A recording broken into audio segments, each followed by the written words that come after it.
Some researchers wanted to figure out how people could potentially feed themselves in the apocalypse and what plants would be best to grow. Yes, as we march ever closer to doomsday, researchers are trying to help you out. We'll talk about it. Most people are pretty disconnected from where actual food comes from, literally. We live in densely populated cities, and we're reliant on a supply chain to make sure we are fed. If mid-sized cities decided to utilize every piece of land, they could support about 20% of the population. So yes, a good number of people are doomed out of the gate. They considered two possibilities. One is that we have nuclear winter.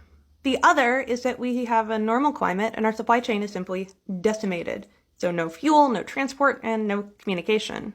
Now, while considering foods, they had both calories and protein available for consideration. Sugar beets were actually high on the list for plants that could be grown in nuclear winter. In a normal climate, peas would probably be better. These were also chosen because peas actually fix nitrogen, so they have a reduced need for fertilizer and can help enrich the soil. Now, assuming people have a little bit more space, potatoes are high on the list of food that you could grow during the apocalypse.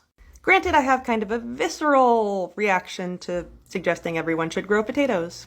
Now, assuming we have nuclear winter, we're gonna get cold where we normally wouldn't, so wheat could be high on the list of things that you could grow in a suburban area.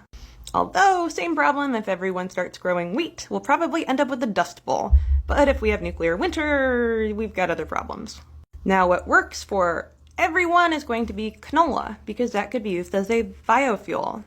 Now, you may have noticed a flaw in this design. If we are going to say that we have industrial and suburban areas growing food, they're going to have to figure out water, so figure out making an aqueduct real fast.